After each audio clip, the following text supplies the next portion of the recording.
Hit it. Okay. Hi, my name is Coleen. I'm an alcoholic. Hi. Yes, I was very nervous to speak in front of real life people instead of a Zoom meeting, so we'll see how this goes. My sobriety date is August 6th of 2019, and I added up the days at 774 days in a row. That is what's important. I fell asleep sober.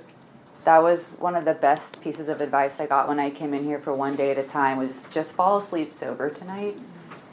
Because all the other times in my past I tried getting sober, it was for X amount of time or forever, and I always relapsed. So I'm just beyond grateful to be here in front of the people that helped me get sober, and I'm probably going to cry the whole time. I don't know. I can't predict the future. I have to live in the present. So for me, I was thinking a lot about the happy, joyous, and free that I would hear about in here, and it always reminds me of the phrase that happiness is based on happenings and joy comes from your perspective.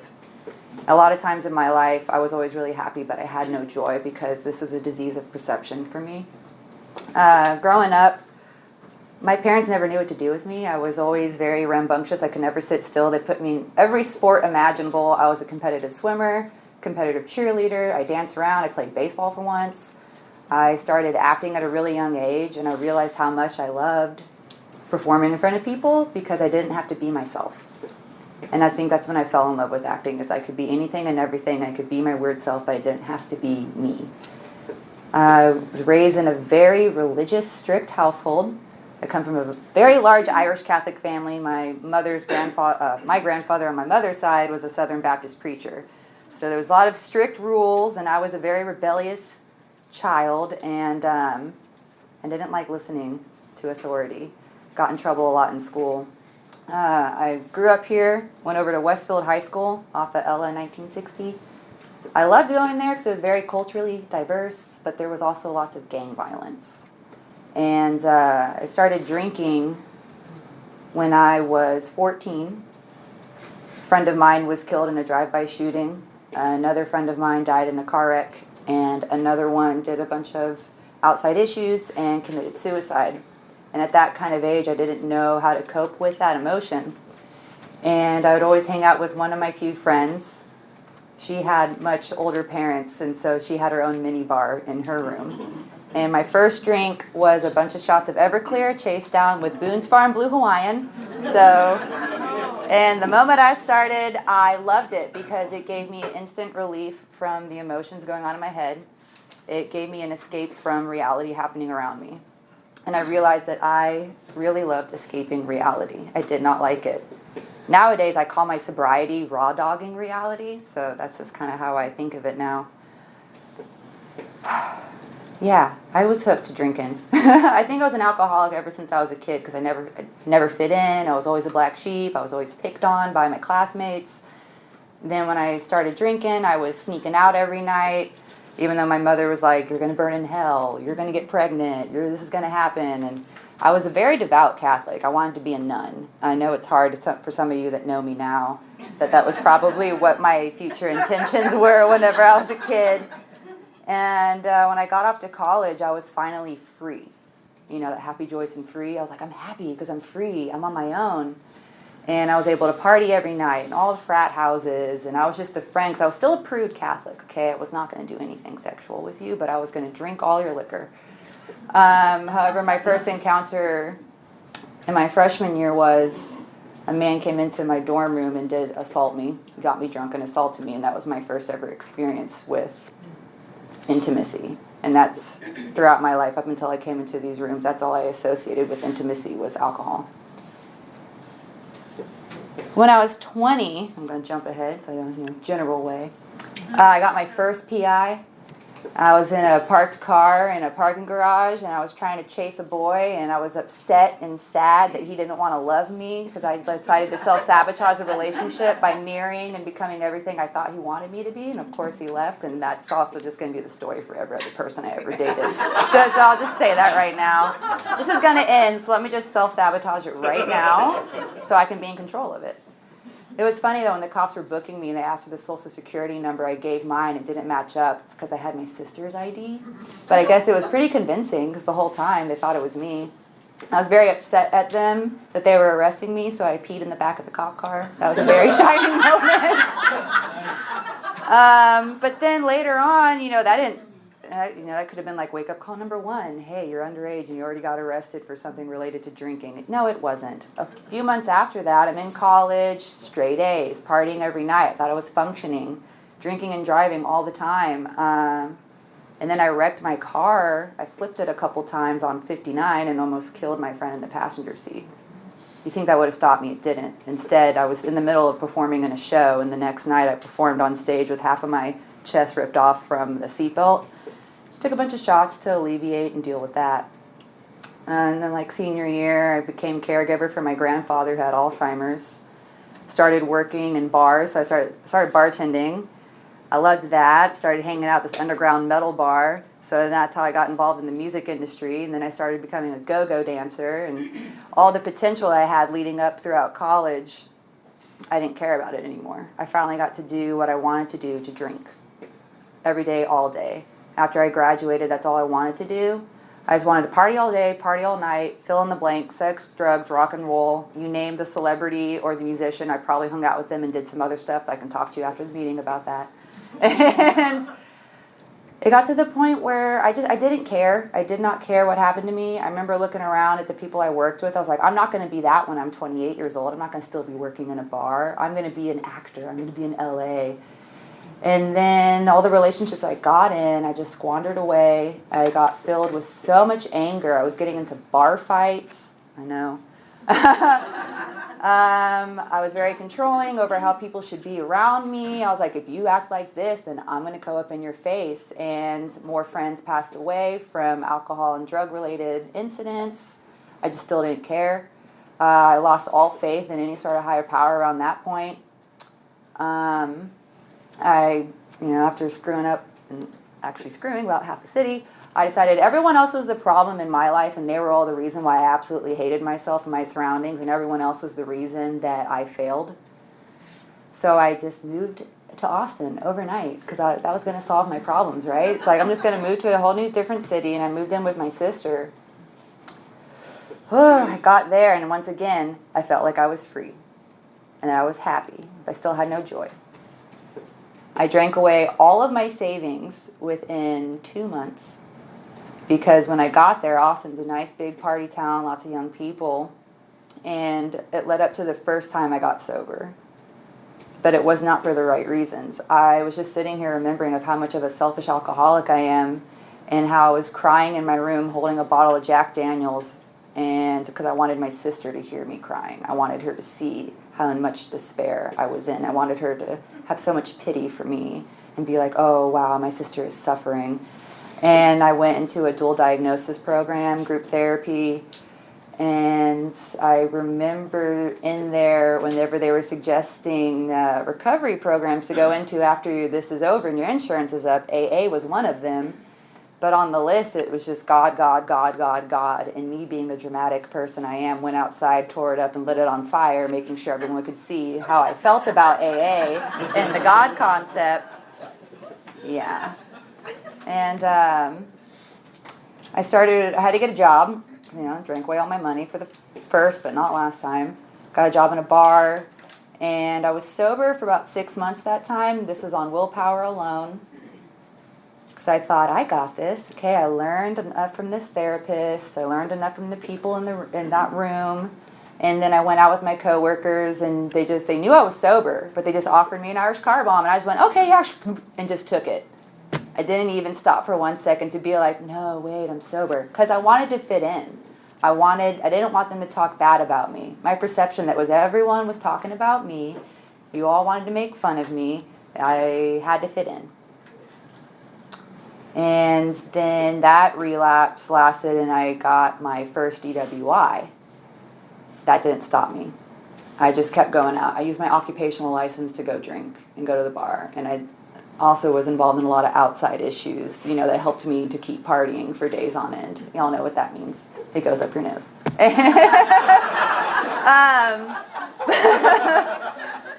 that helped a lot with me being able to fuel everything. And I wanted to be happy again. My sister couldn't deal with me and my BS anymore, so she left for the man of her dreams, which is her now husband. And I was homeless for about 2 weeks, and then I finally got my own place for the first time in my life. I was living on my own. I got an agent. I was finally acting for real in film. I was modeling. I was back working in the music industry and helping run South by Southwest Music Festival. And it's funny, it's like people are like, oh, you modeled and act, was that glamorous? I'm like, I mean, when I worked on a horror TV show, 16-hour shoot days covered in blood, yeah, it was really glamorous. And I remember calling my dad one day, and I was like, I'm doing everything I always said I wanted to do when I was a kid, and I'm so sad.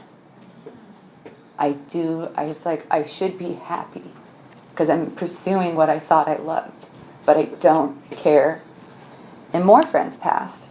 And one of them was one of my childhood best friends that I had a falling out with. And I refused to ever make amends with her or make it right. And then she died, and I was just like filled with so much guilt and regret. And then that's whenever I became a nihilist. That was fun. Nothing matters. I'm just going to die anyway.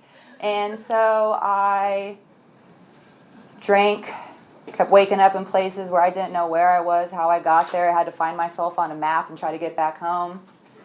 Got into more bar fights. I was sent home from my job so many times for being a see you next Tuesday to my coworkers. If y'all can extrapolate what that word was. I won't say it because I'm being recorded. And my anger got the best of me again. And I couldn't get along with people. I would go out and I would want to be around people, but the moment I got around people, I didn't want to be around them anymore. And it was like I drank at home. I was a daily blackout drinker, but then I would want to go to bars so I could sit around people, but I just wanted you to look at me and see how much of a tortured soul I was, because I was an artist, and I was like, all my pain produces great art. I used to do a lot of other outside things and drink and then paint masterpieces. You know, all great artists. They all had some issues. I'm like, I'm going to be one of those. I'm going to live for my obituary, and people will know me when I'm gone. Like, yeah, you want to talk about selfish and self-centered. So after I drank away all my money, I had to move back home. And I was like, great. Not where I wanted to be, back in my strict household. I was 28 at the time, being treated like I was 13 again. So what did I do? I went out and drank a bunch. And then I got involved in a relationship that really changed my life. It was a very verbally abusive relationship. I was forced sober.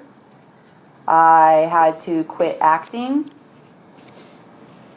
If I ever expressed my feelings, he would try to commit suicide in front of me. And so it instantly told me, if I express the way I feel to someone, I'm responsible for what they do to themselves.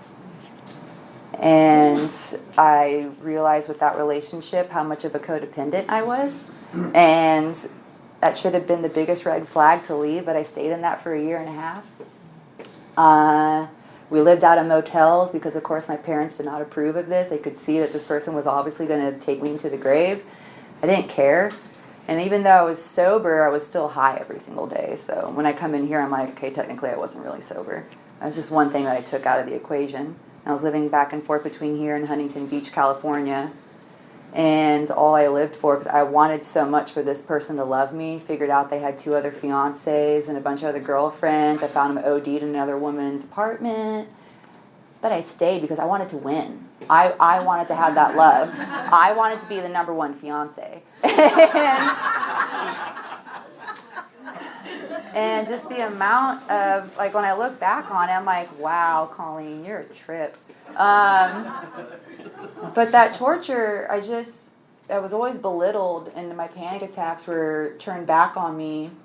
And when Hurricane Harvey happened, it wrecked our home, and I was displaced. And a neighbor of mine, who I actually grew up with, he's a little bit older than me, he took me out of the house. He could see, okay, I just lost my house, lost my car, and luckily a neighbor took us in. And I was like, I'm not drinking right now, because, you know, when I drink, like, I do really crazy stuff. I become kind of like a whore.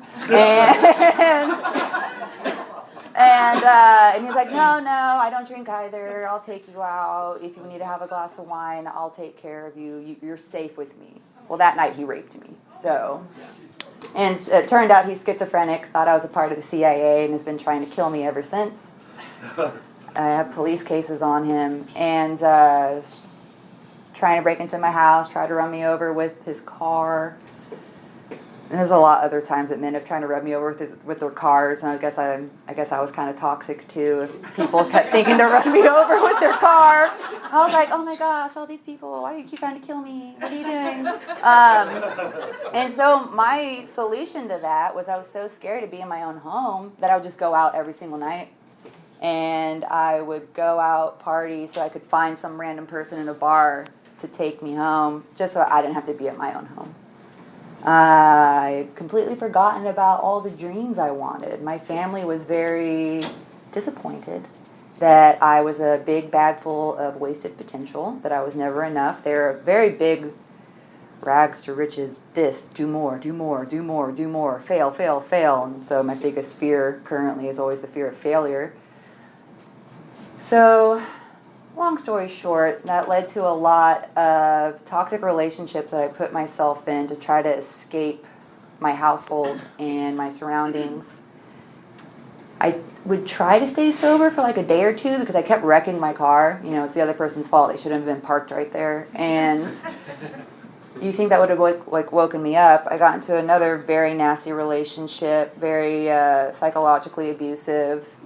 We were fighting one night. I was back into angry, drunk Coleen. I used to be the reserved, then happy, then crying Coleen, but I was back to anger, starting bar fights. Like, I would hang out at biker bars, get in bar fights with those kind of people. I didn't care what I looked like or how I acted. That was my mentality. I just wanted to drink. I wanted to party. I didn't care anymore. I wanted to die. When some people would be like, "You're gonna die, Coleen," I was like, "Cool, I hope so." I was into horror films. I was like, I'm going to be one of those. And one night, after lots and lots of rumplements, I got in my car. And I don't remember being arrested, but I remember waking up in jail again. And apparently I was so out of it, they had to book me in a wheelchair. And, which I guess, obviously my blood alcohol was pretty high. But this was the time where I was really sitting there thinking, wow, I was 31 years old. I'm everything I said I never hope I become. And I had to make another phone call to my mom. And this time I could actually hear the hurt. And it was a little funny thing when I got out of jail and I'm downtown and I walk into this one bar that I used to work at. And I was just like, I just need to sit here. There were cocktail bars, so I knew they had a bunch of fruit. I was like, I just need something to eat. And then this whole pub crawl starts happening. This is like a speakeasy thing. I'm like, why is this happening around me? All these people are partying around me. I'm sitting here having an existential crisis. And it was very fitting. I had reached my breaking point. I finally didn't want to die because I knew at the rate I was going, after years of my kidneys slowly failing and years of me throwing up blood randomly every night and just being like, I'll just have some Pedialyte and I'll be fine. I called Scott because I knew Scott used to be my neighbor and I knew that he was part of AA, and he handed over the phone to Kip. I always say, if you didn't answer that phone, I don't know, I probably would have gone back out because I'm like, I got this. I learned enough. And it's like, I think I learned too much. And that was my last drunk, but I went on a family reunion, and on the plane ride back, I was like, okay, I wanted to control at least what my last drink was. So I had the best glass of wine. I was like, I don't want my last drink to be Rumpleman's chased with Jameson, chased with regret. I want to have a good glass of wine. And when I got off the plane and I came straight here, and it was a Tuesday night. I sat right over there. I did not raise my hand. For a newcomer meeting, Steve would be happy. Because there's a lot of people, and I was like, oh, heck no, I'm high. I'm drunk right now, and I'm not, nope. And I wanted to just sit and research because I was like, okay, I mean, I had tried Life Ring before and Smart Recovery and all the other willpower things, but you can't be in those rooms if you had used in the past 24 hours or drank. And I was like, well, I guess I can't come here. So in AA, I just kind of sat and listened for a little bit, but then obviously I don't remember a single word that was said by a single person. And this was me just kind of auditing AA. But I didn't come back the next day. I didn't come back really for 2 months. I was sober, but I was trying to save that relationship that I was in with the guy who was still a raging alcoholic that was obviously cheating on me. And he had seen how any other time I was trying to get sober while with him, I could only last a few hours while shaking to take a shot. And his solution for me whenever I was getting stressed out in my first 2 months of sobriety was, well, here's some Jameson. Like, obviously, you're stressed, you're going through DTs again, you're withdrawing. And it wasn't until I kept pestering him, because me being the alcoholic, even though I'd stepped into AA, I haven't absorbed any information. Like, if you've seen this book, I got at Barnes & Noble because I didn't raise my hand. It wasn't a newcomer meeting, so I wasn't given a book. I got my own. And me trying to control how he should treat me, how he should act around me, how he shouldn't be drinking, you shouldn't be doing this, you shouldn't be doing that, because my life is in your hands. And how quickly I realized that I was being just like my former relationship. My life is in your hands. And so then one night he was working at a bar, and I started fighting with him again. And then he threatened to run me over with his car. And I was like, why do people keep trying to run me over with their car? And I was sitting on the porch. It was actually called Porch Swing Pub. And I was sitting on the steps, and I was abandoned at this bar, and I was like, okay, I can do what I always do. And I can walk in there and drink all the whiskey they got, go to all my friends' after party, penthouse, stuff off of questionable people's body parts. Or I can have the panic attack in my car and go to where I can actually find solution. And so I had the panic attack in my car, and the next morning, it was a Tuesday morning, big book study. Jake was there. I just walked in. It was my first actual time really walking into AA. There's 10 people sitting at this table. I come in sobbing, and there's Patty W. was standing there, and she just saw me, and she just walked up, and I was like, my boyfriend broke up with me. He tried to run me over with the car. And she's like, did you drink? I was like, no. She's like, okay, cool, sit down. And they're trying to have a big book study, and I'm just crying profusely the whole time. And ever since that day, I have not missed a day of Alcoholics Anonymous. I figured out that this is where solution is. I brought my book up here, really, because there's one portion in here, page 25 at the bottom. One was to go on to the bitter end, blotting out the consciousness of our intolerable situation as best we could, and the other to accept spiritual help. So when I just think about a little summation of my past and how I was constantly attempting to blot out everything consciously and subconsciously, what else did I have left to lose except at least try to find spiritual help? I was a very stubborn Irish woman, okay? So y'all still were trying to give me a solution, and I was like, no, how about this way? No, how about we do it that way? I'm still working in the bar. I'm sober, and everyone's like, why are you working in the bar? You need to quit that. I'm like, are you going to pay my bills? And so I'm still working, and I now feel grateful for the fact I was working in that bar, because it taught me real quick what emotional sobriety is. I realized I'm surrounded by alcohol, and I don't care to drink it, but I want to punch every person around me because I'm trying to raw dog reality right now, and I can't handle it, and you're stressing me out, you're stressing me out. It was funny, even sober, I was sent home from some shifts for being a see you next Tuesday to my coworkers, and I didn't want to get a sponsor because I was like, I wanted to connect with someone. I wanted to make sure it was the right fit, and which was, of course, the version of, I'm just going to push it off, push it off, push it off, push it off. Let's table that. I like to say that. Let's just table that. Until someone literally just threw a girl in front of me, like, this is your temporary sponsor. You just need one. And I was like, fine. I think I got through 2 steps with this sponsor. And then she had moved away. So like the step 1, okay, I got that down. My life was very unmanageable. I was back living at home, 2 strict parents that were completely up in arms over me. I couldn't keep my sanity whatsoever. Step 2 and 3 were the biggest ones that took me about 8 months to get through. And the reason why I didn't ever wanted to come into AA was because of the God. God. I was like, it's going to be just like my home life growing up that I tried to escape. I just want to be free. I want to be free. I want to be free. I want to be happy. And y'all kept saying, and joyous. I was like, what the heck is joy? I don't think I've ever had joy before. And I realized it comes from within. And I had this concept of my own higher power, the universe. I lived in Austin for 5 years, okay? I was a very big hippie over there. I was one of those people playing random stuff on the green belt and passing out crystals and aligning, flower crowns for everyone. And I had that concept. And in my honesty, I felt like I didn't fit in the rooms because my higher power was different.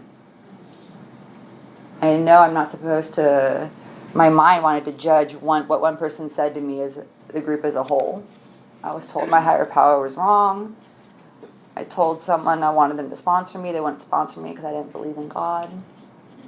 I said, when I was like, oh, maybe I'm pagan. They're like, no. And I was like, what? It's a higher power. And I got really sad, and I didn't want to come back. But the higher power I have of the universe still kept me coming back every single day, because I knew that some other woman was going to walk in those rooms that was exactly like me. And so anyway, still working in that bar. COVID happened. God doing for me what I couldn't do for myself. Shut down all the bars. I couldn't work in a bar anymore. And I was like, after 12 years, the only way I could stop working in a bar was everything. Okay, now you can't work there. I'm like, fine. And it was funny when I actually, when I came into AA, my lawyer, because remember that whole arrest, was like, you don't have to go to AA. Oh, you're not court ordered. I'm like, bro, I need to. Wait till you get my blood results back. And then 6 months later, when the women in here wrote me a bunch of character reference letters, and I just typed up a sheet to have signed, I brought it in, and I got the blood results back. He's like, I'm really glad that you went to AA. I'm like, yeah, it was rough. So after COVID happened, I was trying to find a new sponsor, and I got one. And I was able to I had to start over, of course, from step one. You got to start over, each sponsor, fresh. I'm like, I've done step one so many times. And step 2 and 3 so many times that I always get to step 4. It's step 4 that I get a new sponsor. And now in my retrospect with how my higher power is because I needed some discipline on step 2 and step 3. I needed to really trust the fact that my higher power was working for me, because it kept me sober and it kept me coming back. But that sponsor ghosted me after my 4th step, and I didn't really hear from her. And so I'm stuck at home, and luckily there was all the Zoom meetings. And so I just threw myself into Zoom meetings, so I'm stuck with my parents. Oh yeah, I forgot to mention, whenever I was about 4 months sober, my dad got diagnosed with cancer. That was fun. And he's been battling that, which sometimes they use as the excuse for why he's allowed to be so controlling of me. And sometimes I try to pull out AA. I'm like, well, actually, we're not supposed to be setting expectations and controlling others. Because I would run here a lot to kind of escape my household, because I don't have a license. I get it back in 2 months. And so I would come here a lot. And so when COVID happened and I was stuck at home, I was like, no, my only place that I can really go to be around people, it's not my family, I can't go. And I was going insane. So the Zoom really came in handy. And I was doing international Zoom 24/7 because I could just have it on constantly. And that really is what got me thrown into AA. And I started doing a lot of service work from afar. It's like, yeah, I've only worked 4 steps, and I don't know where my sponsor is. Like, to this day, I still haven't gotten a hold of that old sponsor. I really hope that she's well. And I was able to get a part of this industry and recovery page. And so since I was still such a night owl, because I'm still on bar hours, I would just be up till 3 a.m. talking to people on the phone just to help them fall asleep sober that night. Because whenever I would get off of my bar shifts here, I would talk to someone on the phone to make sure I drove home. Because I hated going home. Because I knew what I was walking into. And I was slowly trying to love myself again. I was just really trying to figure out who I was. When some people walk in here and they're like, oh, I wanted this out of life and this out of life and this out of life. I'm like, I just didn't want to go to prison. I didn't want to die anymore. That was very basic. Very, very simple. And working through all that, I'm going to pull out my notes. I finally found a sponsor whenever I hit 1 year sober that was able to take me through all 12 steps. And I was so grateful for that.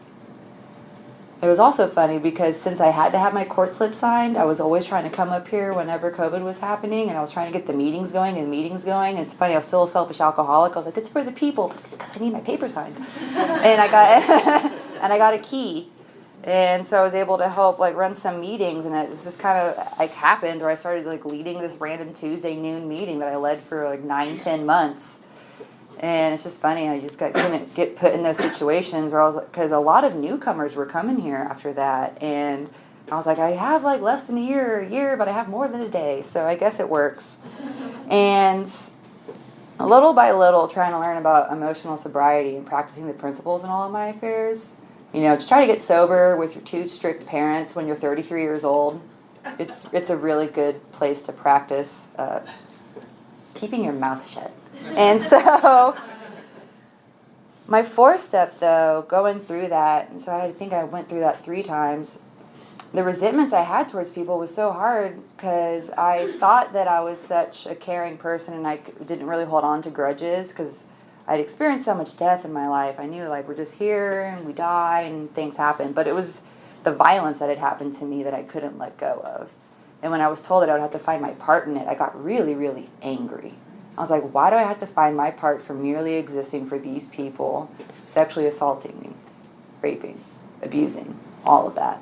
And I figured out my part was really because I allowed it to happen. On the sex inventory part, that was interesting. I had to buy a whole new notebook. And so, I had realized, like I had mentioned, I only associated intimacy with drinking. I could only be intimate if I was drinking. I realized that I was using people because I wanted them to love me. And it was always very surface level. I had never in my life had one actual deep, meaningful relationship. Never even got to the point of really getting married or having kids, except for the one guy that had me and all the other bachelorette-style fiancés. And I just realized that I was seeking validation in the most unhealthy way. I thought I was such a giving person because I would just always give to them and then they would use me and abuse me. But it's because I was changing who I was to present to them because I had this big fear of abandonment from so much emotional neglect growing up. I didn't really know how to process emotions in a relationship and move on. And my fears, realized I was riddled with fear. And I drank because it made me fearless. I drank because I had no more inhibitions. I drank because I did everything I always wanted to do when I drank. When I drank, like, see that bulldozer? Let's go take it and ride it up and down Richmond. And now, tackling, like, seeing all the fears that I had, it's funny, because I think of my 4th step as, like, a lot of shadow work. And really figuring out what was deep down and dirty inside of me and how it's in me, so obviously I have a part to play in that. And trying to get all that out with a sponsor and stuff I wouldn't take to my grave. That car wreck I had mentioned where I almost killed my friend, I told everyone a drunk driver hit me, but I was that drunk driver. And because I didn't want anyone to know that obviously I could have done wrong. So I was like, a drunk driver hit me. Oh my gosh, give me pity and give me sympathy. But I was the one that caused that.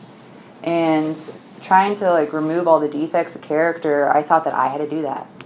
I was like, no, God has to remove those.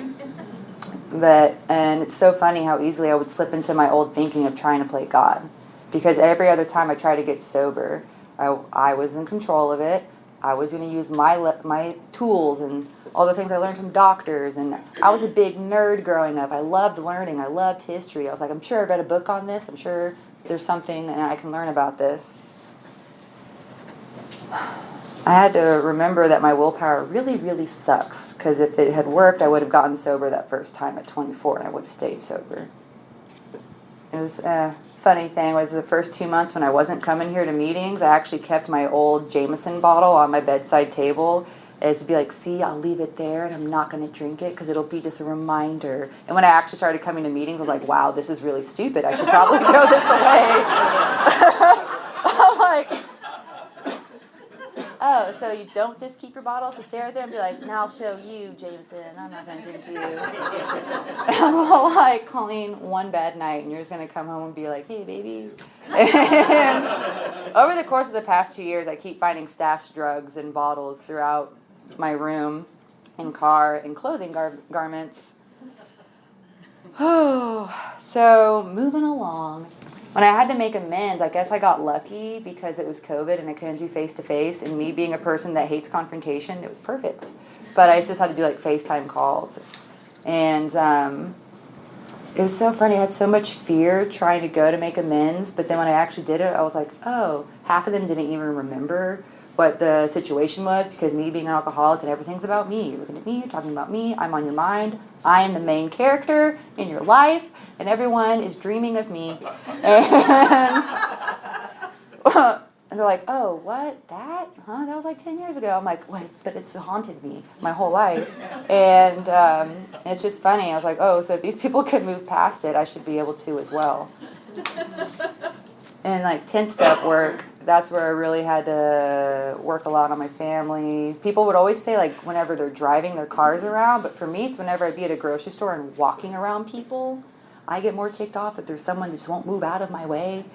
So I do 10 steps a lot. This past Christmas though was a fun one. So my sister, back in my drinking days, I didn't get to meet my nephew until he was 2 years old because she didn't want me to have any part to do with her new family. The one that left me homeless for 2 weeks because she wanted her own new family. They finally moved to Austin, and I was finally able to become a part of my nephew's lives because of my sobriety. She was like, okay, I'm going to let you around as a test run. And my father and my brother-in-law is sober. And he's been sober about 10, 11 years. He's a big Hollywood actor. And so when I mentioned AA stuff, he's like, ugh, AA. Because he got sober out in Hollywood. And it's like AA meetings out there just filled with people trying to meet celebrities. And so that's why he's just like, I didn't even care. And I'm sitting there, and I was cooking the Christmas dinner. And my father and my brother-in-law got in a fight. And I thought they were about to kill each other. It was two very big personalities trying to run the household and everything. Stuff was flying, and I'm just sitting there while I was driving over for this Christmas. The sponsor I had at the time had just relapsed, so I had to get a new sponsor. While I was driving, 2 girls called me and asked me to sponsor them. So I was like, I lost a sponsor. I have 2 sponsees. My dad and my brother-in-law are fighting about to kill each other, but you're sober. And I was just like, whoever's here afterwards, dinner will be ready in 20 minutes. And I was like, I already put the potatoes in the oven. I'm an Irish woman. We're going to be eating those. So I remember I AA'd my brother-in-law when he was trying to turn me against my dad. And I was like, how right do you want to be? How bad do you want to be right, man? If only I could take my own advice, I would have such a better life. Man. I also remember saying that serenity prayer about once every 5 minutes throughout the first year and every second during that situation. The first year of my sobriety, especially before I was going into the bar, it was always serenity prayer. Someone gave me the golden key for helping me out because of how I just really wanted to take out my anger and frustration and the fact that I was having to go through life. And I wanted to take it out on everyone. So I was handed the golden key. And of course, whenever I was given it, I was struggling with step 2 and step 3. I was like, give it to a higher power. And I was like, no, I have to be able to solve it.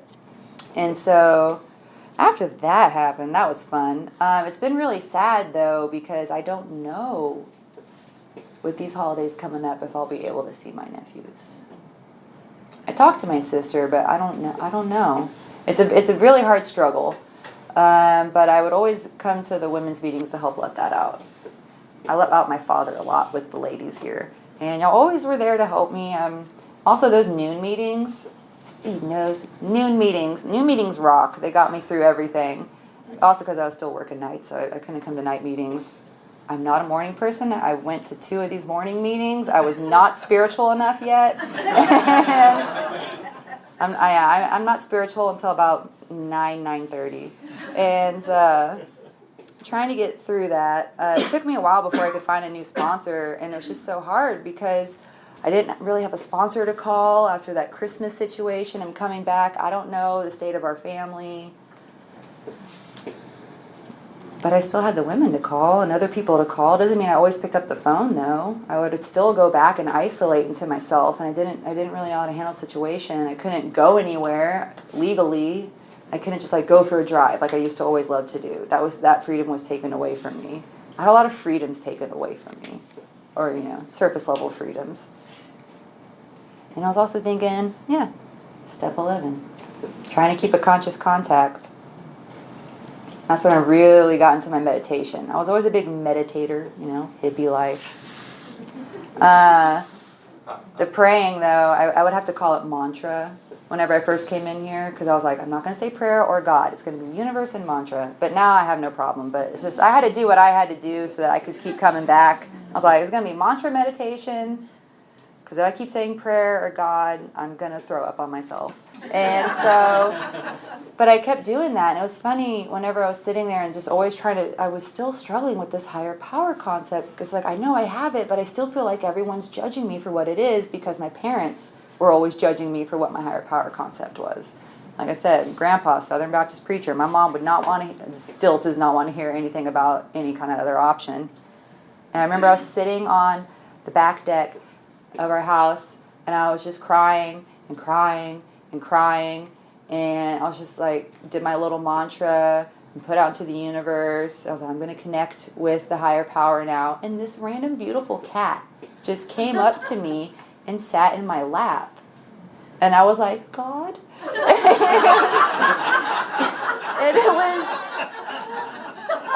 it was just so funny how that happened, because I was sitting there crying and crying, and I was like, give me a sign.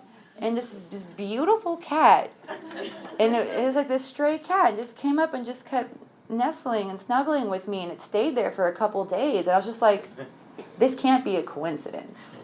I have to perceive this differently. And that was also the first time I really felt joy, because I was finally perceiving something that wasn't the end of the world. It wasn't doom and gloom like I liked it to be. And I was finally able to get to more conscious contact with that. I finally did find a new sponsor, by the way. I've been working with her, calling her up. Called her up a lot before I came here today. She was like, you'll be fine, you'll be fine, you'll be fine, you'll be fine. It's funny how you think you've gone so far in sobriety, and then you get a little monkey wrench of reality. After also, you come in, they're like, we suggest you stay like single for a year. After that relationship I had with Sir who wants to run me over, I was like, you got it, no problem. I decided after a year and a half that I was ready to get in a relationship. I realized I'm still a codependent that falls for red flags, thinking it's a carnival, and I need to do more work on this. And I realized I can still seek validation from things.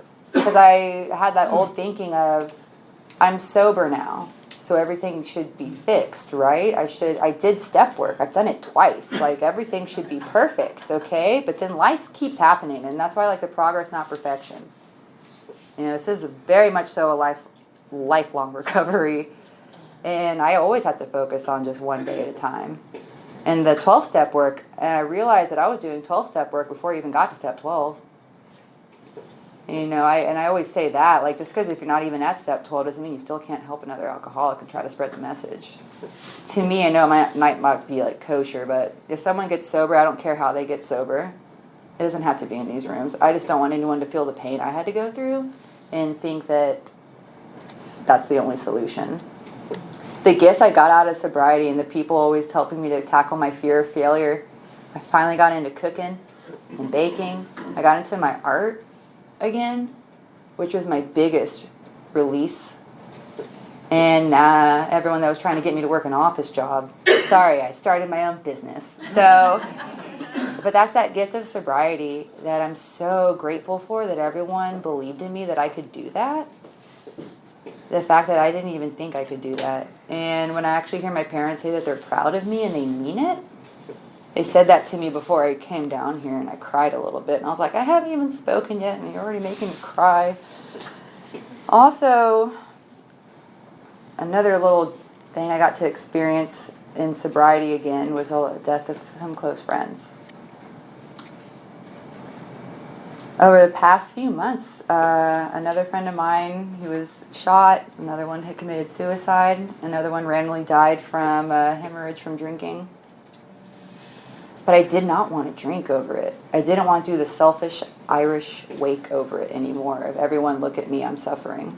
I just came here and just went, so it goes. But it didn't have to be me.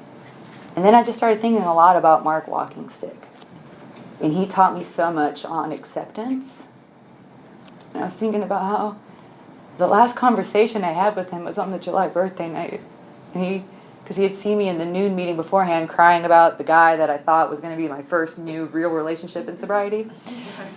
And he was just like, you just got to accept it, but you don't have to excuse their behavior. But just accept the fact that that's who they are and you are who you are. But you're sober and you don't need that. And I'm so grateful that that was the last conversation I had with him. He gave me so much experience, strength, and hope. But that is the biggest thing, is I have to accept life on life's terms. I actually feel things now, which is the best and worst part of sobriety. And I realize that I don't need to be a masochist full of pain to make great art anymore. I thought that was the only way. It was the only way I could paint. Okay, I had to be in suffering. Because whenever y'all were saying, oh man, what was that word? Oh yeah, when the pain of holding on is like outweighs fear of letting go. And I was like, you're telling a masochist to too much pain. I was like, challenge accepted. And I finally let go. And before I came up here, I got into a lot of self-doubt because I was like, how can I touch anyone or give experience to anyone? And I guess like the only thing I can tell you is it really does work when you work it. That's another thing Mark Walking Stick always told me. It works when you work it. Because I always wanted to be sober. I always needed to be sober, but I never did anything about it. I didn't care. And now I actually care. It's crazy. And I finally understand what joy is. I can have happiness every now and then, but that true joy that I get from my spirituality with my higher power, and that my perception of, even though this crazy shit's happening around me, I have joy in the fact that I'm sober and I'm actually experiencing it and I'm not blotting it out to the bitter end. I'm no longer trying to control how I exit this world. I'm no longer trying to meet my friends 6 feet under. I get to finally experience what's happening. And that's the biggest joy I could really have. And maybe one day I'll get back into acting. I don't know. I do remember I went up to Elise at 3 months sober, and I was like, I'm ready to get back. And she's like, let's wait a little bit. I was like, nah, put me back. I haven't had a drink in a couple days. But, I'm just really grateful that everyone's here, and these are all the people that always had my back. I had so much patience with me being a fireball. And now I still have a stubborn Irish woman, but I'm stubborn not to drink anymore. And I think that's a good thing to be stubborn over. And I am happy, joyous, and free now. And I find the true meaning, it's a lot simpler than I thought it was. And I'm just forever grateful. Thank you.